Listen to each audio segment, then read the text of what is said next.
Ayan, healthy, no? Healthy. Hindi payat, hindi mataba. Tama-tama lang. So, ayan. So, mga unta ninyo. Uno. Hello, diha sa mga Bisaya. Bisaya, mga Bisakol. Kumusta? Galing tayo nag-exercise, mga kapobre. Exercise ang inyong lingkod kasi kailangan Kailangan lagi tayong exercise. Hindi naman araw-araw.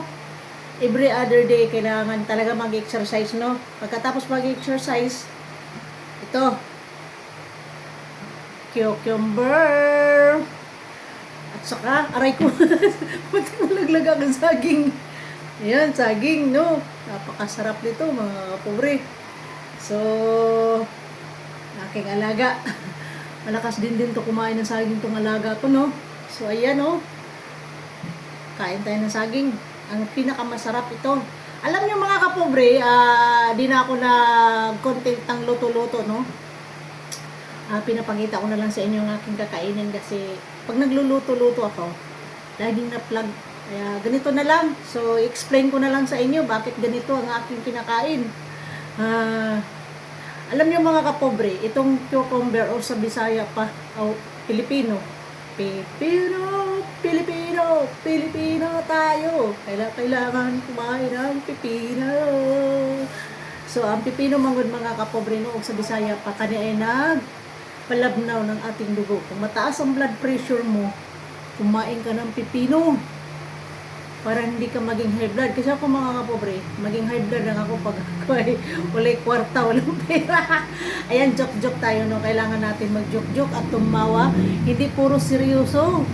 Kasi pagit pag sobrang seryoso, no? Kailangan natin tumawa, mag-joke. Diretso tayo sa ating pinag-usapan tungkol sa pipino, no? Ay ito naman talaga ay napakaganda sa ating kalusugan. Ang pipino kasi, number 1 dito, pampalabnaw ng ating dugo. Pag halimbawa mataas ang dugo mo, kumain ka ng pipino, so medyo bababa yung blood pressure mo, no? Hindi ka atakehin, no? So napakaganda nito sa ating kalusugan. Yung mga mabaho yung dito sa ating yung tinatawag nilang bad breath, kumain ka nito, so matanggal yung amoy kasi matubig siya. So, ayan o. Maraming benepisyo talaga sa pipino, no. Minsan, ito ay biniblender ko, no. Tapos, sinahaluan ko lang ng mga iba pang prutas para lang makain natin. Nag-antay yung aking halaga. So, ayan mga kapobre, hindi lang ito ang aking kinakain. Marami pa. So, ito.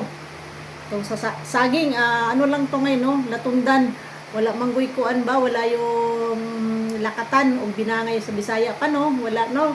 So, mantinil lang tundan ron, no? So, kasi kailangan sa katawan, ang saging mga kapobre, kahit anong saging, ang benepisyo naman sa ating katawan ay potassium.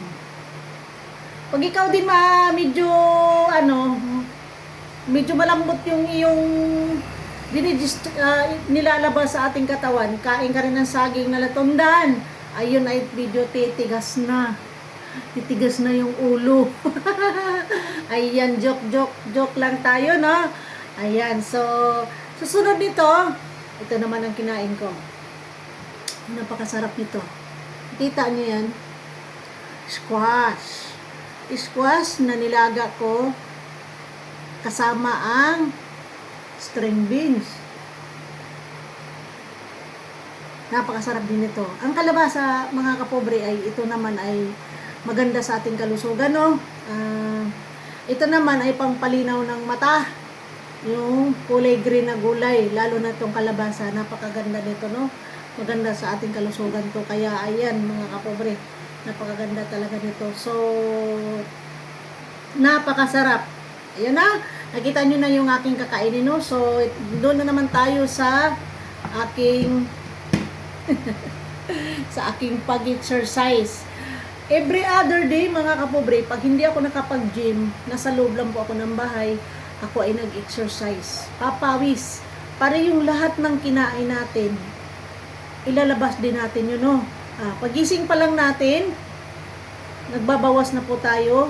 Pagkatapos noon, uminom kayo ng maligamgam na init tubig. Maligamgam ha, na medyo mainit-init lang.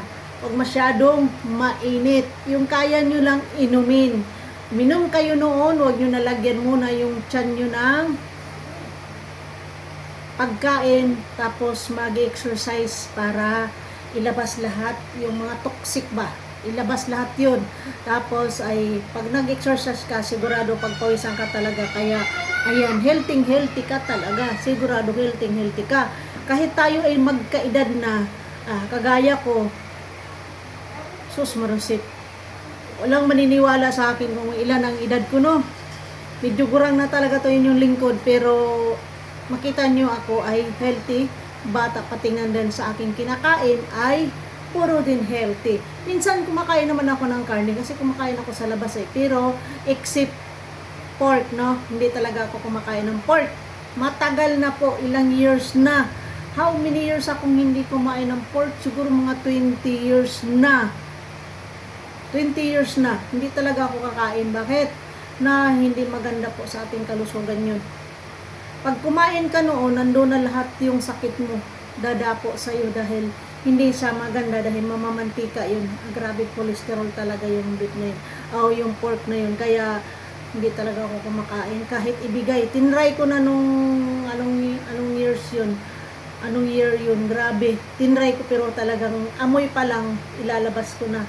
Kaya sorry dyan sa kumakain ng kung kayo nagustuhan nyo yan, wala man akong pake. Gusto niyo yan, pero ako hindi na talaga ako kumakain ng karne na letter V ba. Ayan mga kapobrina, so di na magtagal ang ating usapan. Para healthy po tayo, bago po tayo matulog, uminom tayo ng isang basong gatas. Magtimpla kayo ng gatas, isang baso. Bago matulog, inom kayo ng isang baso, tapos habang nakaupo ka or nag-cellphone ka, yun ang payo ko sa mga hindi marunong mag-alaga ng sarili, no? Upo ka muna, huwag ka munang humiga dahil nag-inom ka ng gatas ng baso. Padaluyin mo muna sa iyong katawan yung gatas, tapos mamaya-maya ikaw ay tuki na. So matulog ka na. Pero bago ka matpikit iyong mata, ay uminom ka rin ng isang basong tubig para maidaloy lahat yung iniinom mo na gatas. Yun, So pagising natin mga kapobre, yung iniinom natin ng gatas, yun din ang magtulak sa ating kinaumagahan, tayo ay nagbabawas. Ganun ako. Kagigising ko lang mamaya-maya, wala pang 10 minutes, nagbabala na, nalalabas na siya. So masarap sa pakiramdam, tayo ay pagising pa lang ay nagbabawas na po dahil sa ating kinakain na may nagtutulak na, yun ay lalabas. Ayun, no mga kapobre. Tapos mga kapobre, sa araw uminom ako ng fresh milk para healthy din tayo talaga. Yan ay nakakatulong sa ating balat pag inom ng fresh milk o gatas. Kaya ito pa rin, kahit taas-taas na yung ating edad, ang importante malusog, no? Diba? See, sabi nung English, see, dagat yun yung siya. Pa-English din naman tama. Ayan, patawa lang ang inyong lingkod. Nagpapatawa lang po para tayo ay hindi laging nakabusangot, para hindi tayo tumanda. Kasi pag lagi kang nakabusangot, mabilis tayong tumanda. Bye! Thank you for watching. Kakain na inyong lingkod kasi napakasarap nito.